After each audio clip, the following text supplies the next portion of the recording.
रानीगंज के 36 number ward सीसो बागान बरदही इलाके के सरकारी कुएं के समीप आगामी 2021 विधानसभा चुनाव के मद्देनजर भाजपा की ओर से चाय पे चर्चा कार्यक्रम का आयोजन किया गया। रानीगंज के 36 नंबर वार्ड सीसो बागान बरदही इलाके के सरकारी कुएं के समीप आगामी 2021 विधानसभा चुनाव के मद्देनजर भाजपा की ओर से चाय पे चर्चा कार्यक्रम का आयोजन किया गया। चाय पे चर्चा कार्यक्रम में भाजपा के सेवामूलक जनता के हित में होने वाले कार्यों पर चर्चा की गई और पार्टी को मजबूती प्रदान करने की रणनीतियां भी बनाई गई। मौके पर लगभग 300 से 400 जरूरतमंद बच्चों के बीच कॉपियां एवं पेंसिल प्रदान की गई। कार्यक्रम के आयोजन करता रहे मनु साव, करण साव, बड्डू जायसवाल एवं राजू साव।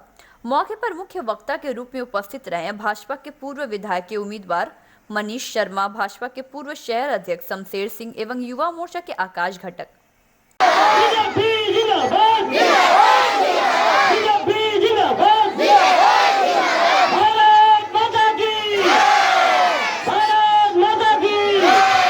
लगे कॉर्पोरेशन का चुनाव होगा, 2-3 महीने के अंदर ही कॉर्पोरेशन का चुनाव होगा और आपके यहाँ का जो आपके वार्ड का प्रतिनिधि होगा, आपके वार्ड के प्रतिनिधि से लेकर के विधायक से लेकर के सांसद से लेकर के सभी एक सूत्र में बंधे होंगे और बरदही का और रानीगंज का माननीय सर्वोच्च न्यायालय के द्वारा यह सिद्ध हुआ। धारा 370 जो सपना रखता था 35 से इन सभी कामों को करने का असल प्रयास भारतीय जनता पार्टी ने किया है और मैं स्पष्ट मानता हूँ, हर जगह कहता हूँ, यहाँ भी कहना चाहता हूँ कि पश्चिम बंगाल की भूमि पर आप सभी अपना दोनों हाथ से आशीर्वाद भारतीय जनता पार्टी के प्रत्याशी को देंगे। जो भी हमारा प्रत्याशी भारतीय जनता पार्टी का होगा, मेरा ऐसा स्पष्ट मानना है कि आप सभी अपना आशीर्वाद उस प्रत्याशी को देंगे और मुझे लगता है कि पूरे पश्चिम बंगाल में जब भारतीय जनता पार्टी की सरकार बनेगी, रानीगंज का विधायक भी भारतीय जनता पार्टी का होना चाहिए। केंद्र और राज्य दोनों में जब भाजपा की सरकार होगी तो डबल इंजन की मजबूती कॉपी दी जाए, जिससे कि सरस्वती पूजा में वो उस कॉपी से पूजा करके अपना, क्योंकि लॉकडाउन के बाद बहुत दिनों बाद अब स्कूल कॉलेज खुलने का समय आया है और सामने सरस्वती पूजा है, तो बच्चों को कॉपी किताब मिले, उससे वो अपनी पढ़ाई लिखाई शुरू करे। यही सोच के हमने ये पाठ्यक्रम पुस्तक जो है बांटने का प्रोग्राम रखा था और सब इंतजार कर रहे हैं कि राजू भाई जी यहाँ आने वाले थे, उनके आने की बात भी है, किंतु जो हमारी रथ यात्रा आ रही है उस रथ यात्रा को लेकर केंद्र और राज्य के अधिकारियों की एक मीटिंग चल रही है बोलपुर में, वो मीटिंग थोड़ी लंबी चल गई है। भारतीय जनता पार्टी की तो सबसे पहले प्रधानमंत्री जी झाड़ू लेकर के स्वच्छता अभियान को प्राथमिकता दिया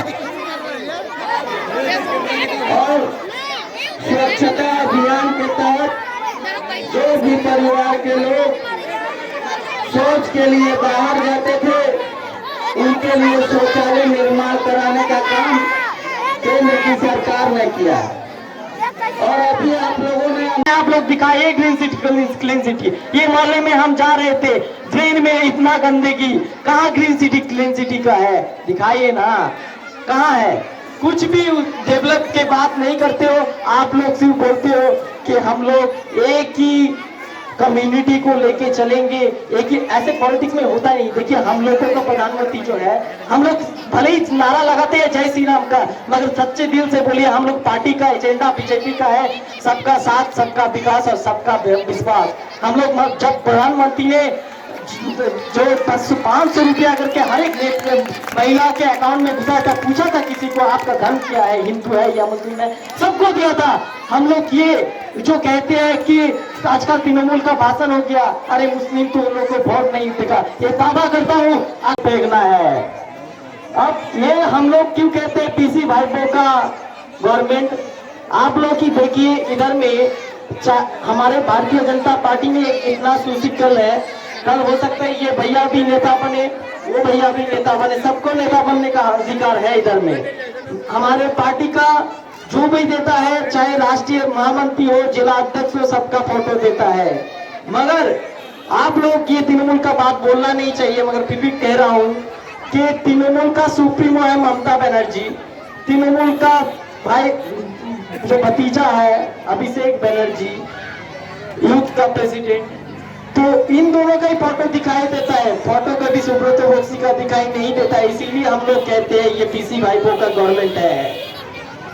और सबसे बढ़िया जो चीज, अगले साल 21 तारीख को ही रानीगंज के सबसे बड़ी अच्छे भूमि से हम बीजेपी में चयन किए, और हमारे परवरिश भी जब छोटे थे इधर में हुए, तो उस टाइम में और इस टाइम में कुछ फर्क नहीं देख रहा हूँ। रानीगंज तब भी सीपीएम टाइम में जो था, अब भी तृणमूल में टाइम में और भी खराब हो गया। आप देखिए ये सब लड़का जितना बैठे हैं, इन लोगों का अच्छे शिक्षा नहीं है, रास्ता ठीक नहीं है। हम लोग प्रधानमंत्री आवास योजना को ये ममता दीदी बोलते हैं कि बंगाल बांग्ला आवास योजना, ग्रामीण प्रधानमंत्री सड़क योजना को कहते हैं बांग्ला सड़क योजना। और सबसे बढ़िया जो एक क्वेश्चन है हमारे भतीजे को लेकर कि भतीजे, ये जो कोयला मामला चल रहा है सीबीआई में, लाला एनामोल, तो विनय मिश्रा कौन है? और इस विनय मिश्रा जो सीबीआई में नाम चला है, तो इस विनय मिश्रा का आपने सब कुछ भी नहीं किया। तो इसी से प्रमाण होता है कि विनय मिश्रा कोयला का तोला पैसा खाता था, जो डायरेक्ट कालीघाट में पहुंचता था। पश्चिम बंगाल का ये दुर्भाग्य रहा है कि 34 साल हमने वामपंथ का शासन देखा, 10 साल हमने टीएमसी का शासन देखा। जब वामपंथ का राज्य रहा था तो केंद्र में अलग अलग सरकार थी, जब टीएमसी का शासन आया तब केंद्र में अलग अलग सरकार रही, और जब केंद्र और राज्य में अलग सरकार रहती है, उस राज्य में विकास होना बहुत मुश्किल हो जाता है। ये अब की बार आप सबके हाथ में है।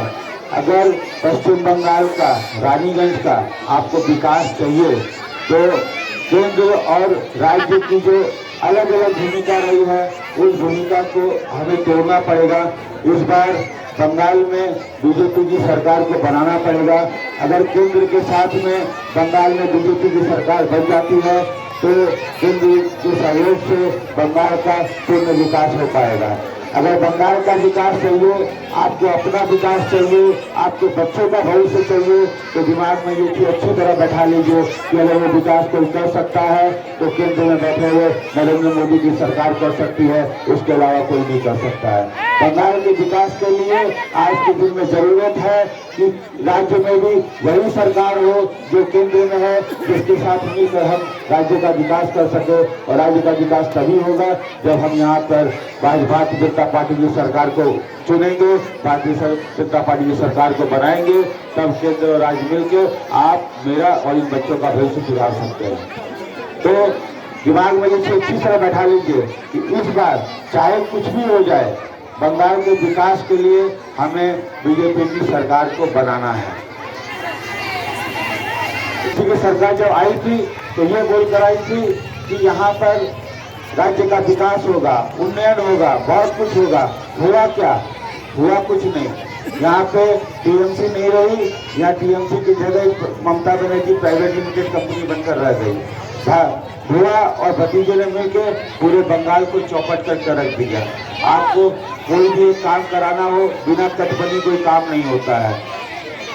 कुछ भी किसी भी डिपार्टमेंट में जाइए, बिना पैसा दिए काम नहीं होता है, बिना नेता को दक्षिणा दिए हुए काम नहीं होता है।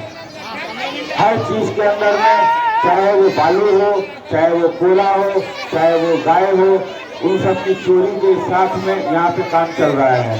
बढ़ावा किसको मिला? बढ़ावा मिला है कोयला तस्करों को, बढ़ावा मिला है कोयला चोरी को, बढ़ावा मिला है बालू चोरी को, बढ़ावा मिला है गाय के प्रचार को। गाय जिसको हम अपनी माता मानते हैं, और ये हमारी दीदी है जो कि यहाँ से गाय को बिकवा के सिर्फ पैसा कमाने में लगी हुई है। आज भी 2 दिन पहले भी इनामुल ने आया और इनामुल आसनसोल कोर्ट में आके बोल के गया कि हाँ, मैंने इस सरकार को पैसा दिया है, मुझे अगर सरकार माफ करे तो मैं सबका कच्चा चिट्ठा खोल दूंगा। जब इसने ये बोला कि मैं सबका कच्चा चिट्ठा खोल दूंगा, वापस उसको जेल में डाल दिया गया कि नहीं अभी भाई तुम कुछ मत बोलो।